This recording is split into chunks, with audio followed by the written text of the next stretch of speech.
Bittensor can produce basically anything, but it's not Bittensor that produces anything. It's a protocol. It's a protocol like the internet. It's not owned by anything. It doesn't produce anything itself. People have to use Bittensor as a tool. There's so many ways to support Bittensor. For me, it was to create art in a very broad way, whether video, image, or whatever. Because I was already creating videos, artworks, the coins, whatever. So that made it easier for me to, for example, call up the guys in the documentary and ask, hey, do you want to be in the documentary? Can I interview you? Welcome to the Ventura Labs podcast, where we dive into the world of Bittensor and explore the latest developments and innovations. Today, we are joined by Evert Scott, the creator of the acclaimed documentary Decentralized Minds, The Bittensor Revolution. We'll embark on a fascinating journey through his experiences from discovering Bittensor to capturing its essence and sharing its story with the world. We'll explore his thoughts on the project's future, the role of the community, and the opportunities that lie ahead. And now, to Evert with the 11th Ventura Labs podcast. When did you first get involved with Bittensor, and what drew you to the project? How did I get into Bittensor? Well, let's see. Like 2 years ago, I bought my first TAO through Bittensor Exchange. And then a few weeks after, I kind of forgot about it. If we go back a bit more, I was like the classic retail of the prior cycle, so I lost a lot of money there. Learned a lot of things, but I lost a lot of money, and that also made me want to quit crypto as a whole because yeah, I guess that's classic retail. So life continued. I did have some TAO, and I didn't really know how to sell that. I sold all my cryptos except TAO because I was holding this, and I bought this through Bittensor.exchange. I didn't really know how to sell it quickly because yeah, I'm not a too technical guy at that time. So I just held that. Life continued. The AI hype arrived, so to say. At that time, I was working in how do you call that in English? Like in a web shop, and I was doing the creative stuff, so videography, photography, and the AI hype arrived, and I got intrigued by Midjourney and started playing around with it and got like really excited about AI and everything you could do with that. So I started exploring it. And around that time, I recalled like, hey, I think I still hold a few TAO. I was holding 10 TAO at the time. I bought for $300 or something. And then I was like, wow, this AI is really going to take over. I was really surprised about the quality of this image generation. So then I started looking back into Bittensor because hey, I still hold this. What does this actually do? What does it mean? Back then, there wasn't a whole lot of information about Bittensor. So it was, oh, excuse me, just going to quit this. Back then, I didn't, back then there wasn't a whole lot of information about Bittensor, so it was hard to learn about it. But every day, more information came around. I was still playing around with Midjourney, creating a lot of images for Bittensor because I needed a subject to create artworks for. So, and Bittensor was a great topic. And what I noticed back then is every time I created new artworks, the community was really excited for that. And I got a lot of great feedback. And this was something very different from my normal work, that people actually cared and loved what I did. So there was a very good feedback. And of course, that way I wanted to create more because people loved it, so to say. I guess it's a very normal feedback loop. So I guess that's how I got into Bittensor. Every day I try to learn more. Every now and then a new podcast came online about Bittensor, and slowly but surely I learned more about the project. Um, and yeah, well, here I am today, still very much excited about Bittensor and everything that's happening in the ecosystem. That's great. You've had an incredible journey. What Oh, yeah. is your view of BitTensor? How would you describe what BitTensor is to someone that doesn't know BitTensor? How would I describe Bittensor to someone who doesn't understand Bittensor? Well, that's a very tough one, and I thought about it a lot. It's also a reason I wanted to work on the documentary project. I guess we'll get into that later on. So the question is, how would I explain Bittensor to someone new? Yes. Um, so I'm going to imagine I'm going to explain it to my girlfriend because she's a nurse, doesn't know anything about crypto, and has a hard time understanding AI. What I usually tell people is that Bittensor is this uh, system which is not owned by a company like OpenAI, Microsoft, or what have you, and it's controlled by everybody who wants to participate in it. Everybody knows about let's say Google, Facebook, and all the negative aspects of big companies. That there's no that there's they can look into your privacy. They have a lot of data. They can work the data against you. Basically, a lot of things you might not want. AI is coming. AI is very interesting and will shape our world. Everybody who used chatbot probably knows how crazy and cool it is. You can't really deny that. So if that is coming, perhaps we shouldn't want that power to be in the hands of big corporations like Google, Facebook, what have you. Um, so what Bittensor does, it takes away that power and gives it to the people. In a similar way, Bitcoin is giving the power of value or money back to the people without being able to manipulate it or take control of over what's yours. It's not like a bank that can say, "Hey, it's your money, but now I can take it and use it to do investments or whatever."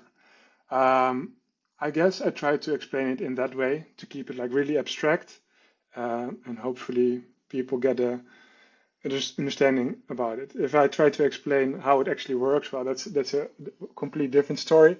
Um, but that's the basic abstract way I think I would explain it to someone. A high level overview, so to Yeah, speak. very high level. I How think would you once you describe, sorry, come again. I was going to ask, how would you describe the outputs or what does BitTensor produce? How would you describe that to someone new? Okay, so yeah, what does Bittensor produce? So Bittensor can produce basically anything, but it's not Bittensor that produces anything. It's a protocol. It's a protocol like the internet. It's not owned by anything. It doesn't produce anything itself. People have to use Bittensor as a tool. And how does that work? Let's say you want to create the best image generating um, company in the world. You could try to use Bittensor, and you can register a subnet, a subnetwork in the entire network. What does it mean? You register a network and you write a certain code or rules. You create a competition in which you say, I want to create the best images. I don't really care how you do it, but you have to follow these rules. And other participants, other competitors in the network, smart people who know how to use computers and machine learning models, they can come to your subnet in Bittensor, and they start generating these images. Um, the better these images are on that subnetwork, the more TAO they get in return. TAO is the currency of Bittensor. And in this way, you can create a subnetwork, a company on Bittensor, and random people all over the world can come to your network and try to create the best possible images. And in return, they are rewarded with TAO. Um, and then I would look at the response when I'm explaining it, and if they don't understand it, I'll try a different example. But I guess that's how I would explain it right now. So, would you say TAO is the money used to reward the participants that contribute in those contests or competitions or to those companies that are subnets? How would you describe TAO's role in Bittensor? Yeah, I guess the best way to explain what TAO is to compare it to Bitcoin. But I think for a lot of people unfamiliar with crypto are already having a hard time what Bitcoin is and how it works. Once they do know how Bitcoin works, then it's a lot easier to explain how TAO works.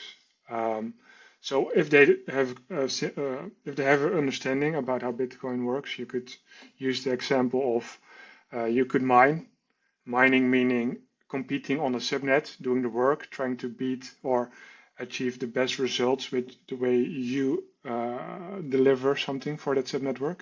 And in return, if you do properly or beat other competitors, you get rewarded in TAO. You're mining TAO. Yeah, that's that's how I would explain it. Does it make sense? Yeah, I mean, it makes sense to me, but I already have an understanding, so Yeah, yeah, we'll yeah. let the audience be the judge of any clarifications there. Yeah, and I think You, when you're explaining BitTensor to people new to BitTensor, you really have to cut it into different topics. Because if you just explain one piece of BitTensor, it's really uh, easy to understand, or not easy, but you can understand it. But once you try to explain BitTensor and uh, explain all the different elements in one go, they won't understand it. But once you cut it down and slowly feed it to them, then they will understand it, I think. yeah, that makes sense. You start super abstract, and maybe you get into the subnet level, and then you'd have to go even further into specific subnets because they each operate differently. Yeah, yeah, and I also think what I have experienced while learning BitTensor, and I'm still learning about BitTensor every single day, and I think I will continue to learn about BitTensor in the future because it's alive, it's changing, it's very new. BitTensor is still um, writing its own path. Nobody really knows what the potential of BitTensor is, so it's really hard to grasp where it will go. And over time, you keep learning what BitTensor actually is and what it means, in my opinion. Um, so that's very interesting. It's really dynamic, and yeah, who knows how people would explain BitTensor in 10 years or 5 years or even two. It's changing so rapidly. So that's something very interesting which I have learned over time. Yeah. That's a great point. Nobody knows the future of BitTensor because it's always changing. And in your documentary that you made about BitTensor, the majority of the people you interviewed in that documentary echoed the same type of idea. So, what made you decide to make a documentary about BitTensor? Well, what I was making smaller, hypey explainer videos, fun videos for BitTensor, like 2 minutes, prior to the documentary, and the community loved that. It was really fun to make, and in this way, I hope to, let's say, um, I hope to market BitTensor or share BitTensor. But that doesn't really have a big impact, of course. Small videos, they come and go. Um, I'm a videographer as a career or background. So I was thinking like, hey, how can I contribute to Bittensor ecosystem and also explain it better? Because this still today is one of the main issues that people don't understand what Bittensor is or how it works. And then on a winter run, I was jogging outside. The idea of a documentary came to mind. Um, and I got super excited and I messaged someone at OpenTensor like, hey, I've got this idea. What do you think? and the guy basically said, "Hey, that's amazing. Yeah, you should totally do it. Go for it." And then the idea kind of faded away because I'd never really made a documentary. Um, I did a lot of video work, but it was always short videos, small interviews, whatever. So I never made a documentary. I didn't know how to do it. I didn't know how much it would cost, how to make it happen, so to say. At that time, I was involved a lot in the Discord, the TAO Moonshot Discord, which was created by Bad English Tea, and Todd always also ran it, and it was really fun. And at some point, Bad English Tea really wanted to do to help Bittensor grow in marketing efforts. So he told the community like, "Hey, I'm gonna do a Bittensor Community Funds." I think it had a different name, and people in that Discord could vote on ideas, and he would fund that idea, however big it was, in his words. So I was like, "Hey, this is perfect. I'm gonna research how much the documentary should cost, and I'm gonna pitch it." So I did, and basically the whole community loved the idea and all voted for my idea, which was very humbling. Also scary because now I was having a normal job and all of a sudden I was going to make a documentary. So fast forward, I quit my job and started working on the documentary. So in a nutshell, that is how the documentary came about. It came with the idea that I wanted to do something for Bittensor, try to explain it in a big way. I also wanted to do something with more impact, and a documentary was the missing piece, and how I could contribute in that way. Take me back to when your proposal gets accepted. Boom. Now you have to make a BitTensor documentary, or now you get to make a BitTensor documentary. What's that process like?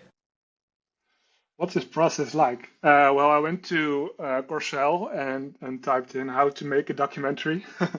No, just kidding. Well, some steps probably I did learn through Corcel.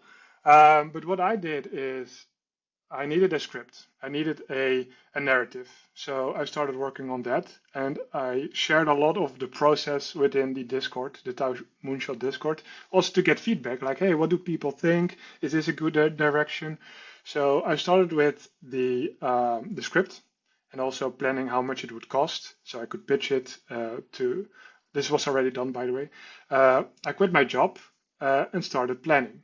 So I had the script, then I started planning, like who am I going to interview? I called all the attendees in the documentary, had interviews with them, checked who wanted to be in the documentary, and luckily most of them wanted to participate. So that was awesome. I was very nervous, like asking people, because back then I was like a nobody. I created some artworks and some funny videos, but I wasn't a developer. I felt very been in a way beneath all the big players, so to say, in the Bittensor ecosystem. I can get back to that afterwards because everybody's equal is what I learned, but we'll get there. Uh, so I had the script, I planned, set up dates to interview people, flew out all over the world and interviewed them. And once I got back, I started editing. The script was more or less there already, so I started slowly but surely editing the whole thing.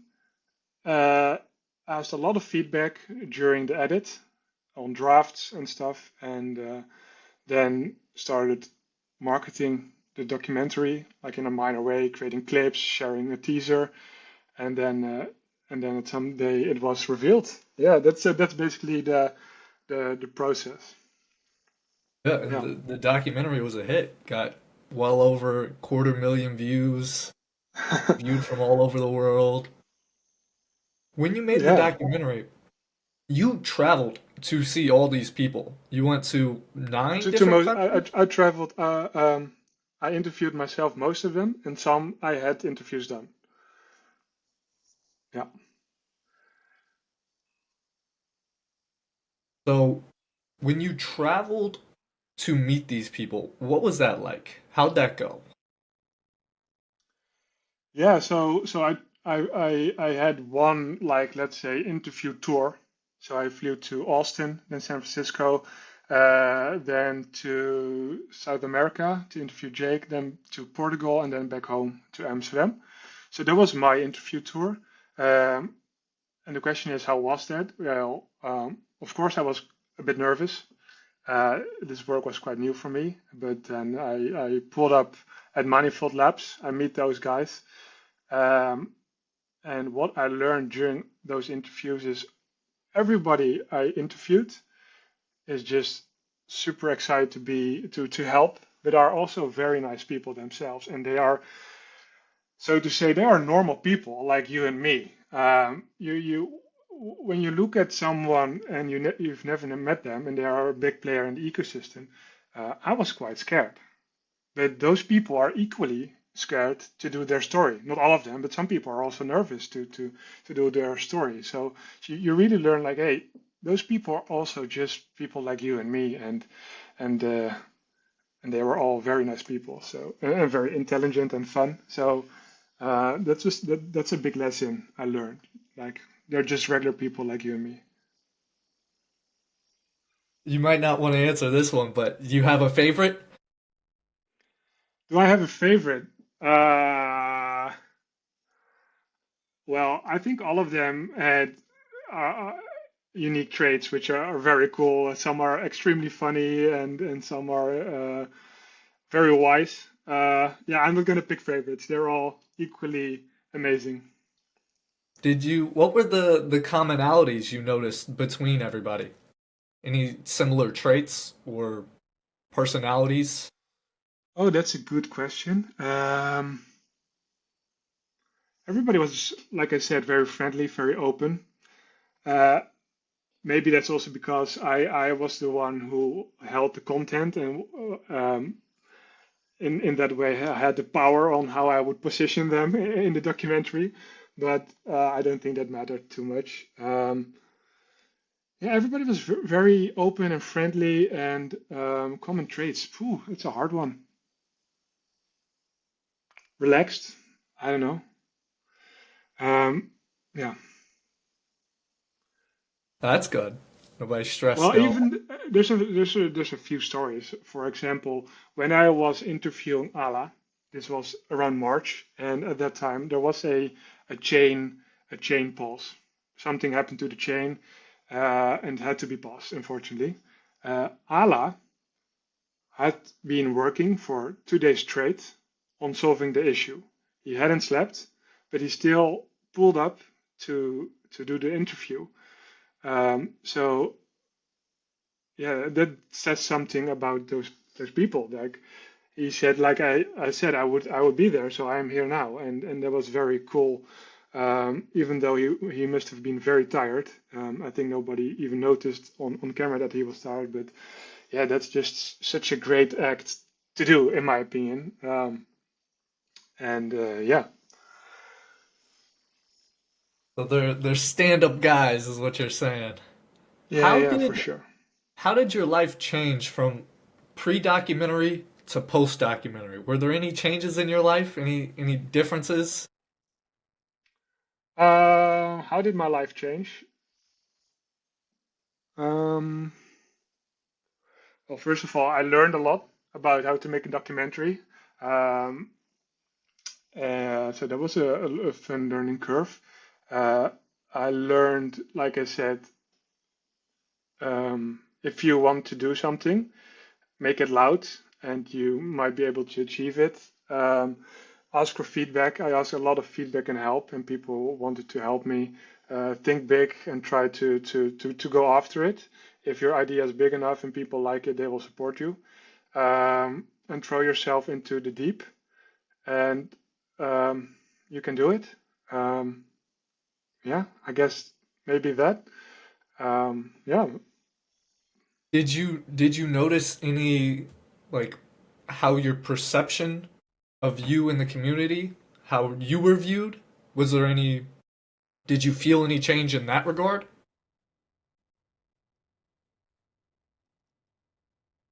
Um, I'm not sure. it definitely opened some doors for me. Um, um, but yeah, I don't know. I really don't like to put myself on a pedestal, so I don't know. I feel the same. I'm very humbled to had this opportunity, and I would definitely do it again. Um, I don't think so. Yeah, maybe people look up to me now. It's funny, like, um, no, I don't know. I feel the same. You also make artwork. You talked about earlier with Midjourney and stuff like that. What inspired you initially to make that artwork? How did you view that being used by the community? What's the goal of the artwork? Do you still make artwork? Sure, yeah, yeah. So it's a weird thing to say, like, hey, I am a creative, but I like to do creative stuff. It fulfills me. I studied industrial design, so I like perhaps you've seen sometimes I share 3D models. Also, this necklace. This is like a metal printed um, pendant necklace. I got inspired because Jacob actually has a real gold necklace of tile. So I thought, hey, that's fun. I'm going to create one as well. I'm going to share it to the community so they can order it themselves. And then also seeing other people appreciate the artworks, whether that's a still image, a video, or actually they want to order a coin or a pendant themselves. It really fulfills me. It makes me really happy, and to see people share it around the world. Yeah, it's just fun. It's just really fun for me. So that's why I did it. And if it can help BitTensor in a way, that's also an extra bonus point for me. Yeah. How do you view the community's role in BitTensor's success? Um, I think the community is one of the most important things of BitTensor. Um, OpenTensor, of course, is like the founding company, um, but they gave birth to BitTensor, and their next goal as a company is to die, in a sense, because they want to decentralize BitTensor. And with most companies, especially in crypto, they give birth to a company and maximize profit to maximize profit. And they do a lot of marketing. And the way OpenTensor approached this, I think, is amazing because you do zero marketing as OpenTensor themselves. All the marketing has to be done by the community. So it's really the community that drives the whole project, like from the innovation to the marketing to the merchandise, the artworks. So in a sense, BitTensor is the community, and the community is BitTensor in a way. Yeah. It's awesome. You created that documentary. Huge success. The community loved it. Have you ever tried to mine or get involved with BitTensor on a more what people refer to as technical level? Back in the days, when there were just four subnets, um, there was a image generation subnet created by Creative Builds, and um, I think it was even before subnets. So, but we had something in testnet, and I loved image generation, and I wanted to be able to do also. Oh, I wanted also to be able to generate images on BitTensor, because hey, I was a fan of BitTensor, so that would be cool. So I tried to run a image generator um, on his subnet or testnet, but I just couldn't figure it out. So I have tried, I guess, but I learned I wasn't enjoying it. I wasn't enjoying it, and then I thought like, hey, I'm just gonna stick to my strengths, and that has given me so much more uh, rewards in pleasure, in opportunities, and I think that is an important lesson to just stick to your strengths. Don't try to do stuff. Well, of course, you should always try, but if it doesn't work, and if, yeah, depends how much you want it. But there's so many ways to support Bittensor. There are currently so many companies building on Bittensor. They all need people in various, um, how do you call that, various roles. So, and perhaps mining is the most profitable, but is it also the most rewarding for yourself? You should ask that and then act upon it, I guess. And that is different for everyone. For me, it was to create art in a very broad way, whether video, image, or whatever. Tensor's about finding your role and then maximizing that role, right? For sure, for sure. Double down on your strengths, and you will be rewarded. Um, I believe in that. Yeah. What do you think the general public or normies should focus on when learning BitTensor or trying to get involved? It depends, I guess. Um, are you talking about a company or someone who wants to utilize the Bittensor ecosystem, or just an investor? Anybody, I guess, wherever you see fit for normies, the general public, I guess, Yeah, yeah, yeah. prototypical normie that people refer to. Um, Good question. I guess they should try to wrap their head around it. There's more information about Bittensor than ever before. Um, and then also with detail coming up, it could be profitable to understand more about the subnets, what they do, which subnet is valuable, which isn't, which is interesting. I guess just learn about Bittensor, and if it excites you, share it, make it heard.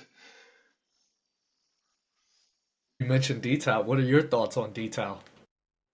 My thoughts on detail. I'm actually really excited about it. It adds a new. Uh, it's like a level up, in my opinion, for BitTensor. It's going to be chaotic upon launch.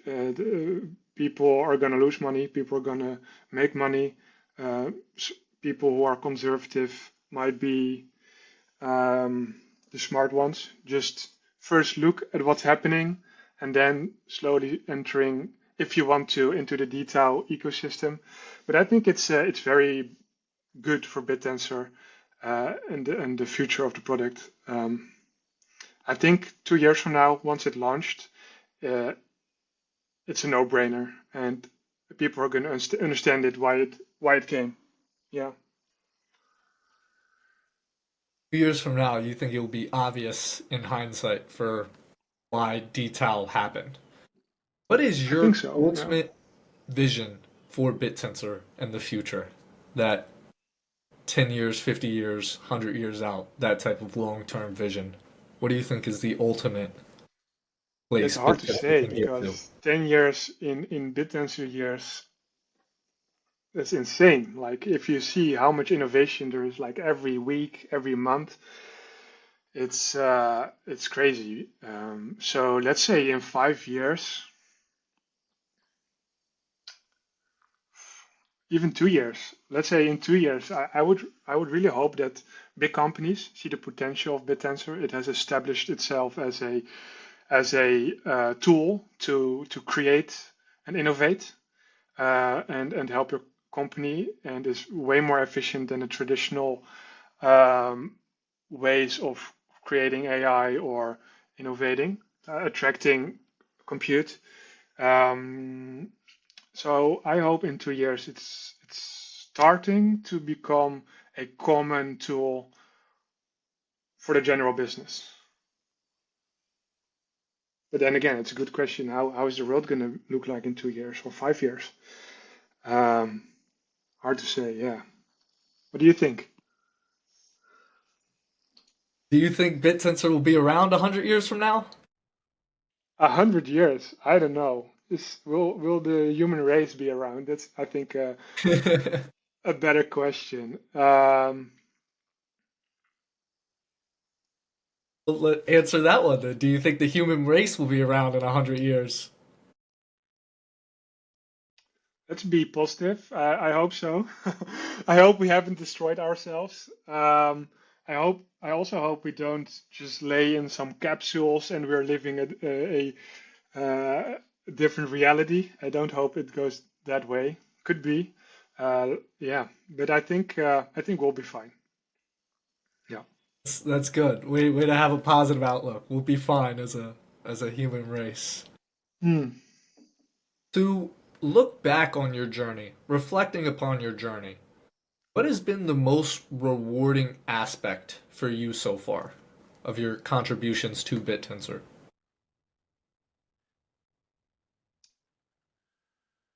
What has been the most rewarding contribution? Well, personally, the documentary for me was my biggest project ever. I think like from the start when the idea popped up in my head to launching the documentary was like 9 months or 8 months, so that it was very long. And because it was such a huge project, it took a lot out of me. It was also the most rewarding, and hopefully also the most impactful for my life. It was, I think, on a professional level, the most impactful. So definitely the documentary, yeah. I mean, the documentary is awesome. I've watched it multiple times now. I recommend everybody watch it. Yeah, it's funny. If we touch on that, it's very hard for me to get like a real honest feedback. Like, is the documentary any good? Most people in BitAnswer would say, yeah, it's great. It's amazing. Some stuff could be better. Um, I find it hard to be positive about it myself because I'm quite a critique of your own work. I guess that's a normal trait. So it's interesting. Yeah. Anyways. Recommend everybody go watch it and give them your feedback. Let them know Yeah, it was great. give me the feedback. Yeah, Yeah. please. If you're watching this and you have watched the documentary, give me some feedback. Okay, I'll wrap it up with this. What advice do you have for creatives looking to get involved with BitTensor and want to leverage their experiences, their talents, the same way you did with that documentary as a filmmaker, as an artist, the same way you leveraged your skill set? How can other creatives do that in BitTensor? Sure, yeah, I think there's various ways. Um, what helped me in my journey very much is that when before starting on the documentary project, a lot of people already knew me because I was already creating videos, artworks, the coins, whatever. So that made it easier for me to, for example, call up the guys in the documentary and ask, "Hey, do you want to be in the documentary? Can I interview you?" If you're a nobody and nobody knows you, it's harder to get on a call with someone because most people high up in the BitTensor ecosystem, their agendas are full and they are not waiting for some random person, even though the intentions can be good. They don't know you. So and there's a lot of scam, of course, in crypto or in the world. So I think it's good to have to build up your reputation, create stuff for free, for fun, enjoy the process, and then that helps in um, it's basically your portfolio, right? If people already know you, it's easier to sell stuff. And then the question is, do you want to work for a subnet or a company already in Bittensor? Then you just call them up and see if there's an opportunity or create something for them. And if, for example, if you create a video about, I don't know, Corcel and it takes off, they already have a reason to hire you for a second video or to hire you as a colleague, as a employee, whatever. And then the second thing is if you want to do something like the documentary or film or something along those lines, it's crypto. There's a lot of money, there's a lot of whales in BitTensor. They have incentive to get the word out. And if you have a good idea and you can pitch it properly and you're a known character, you're not some shady guy, I think it could be very easy to attract funds. Um, so those ways I would suggest people if they want to do something, to create something, to create artworks for Bittensor and also earn something doing so. Love the documentary. Big fan. If you haven't watched it, go watch it. If you have watched it, go watch it again. It's been a pleasure talking to you. Thank you. Thank you. Thanks for having me and sharing my story.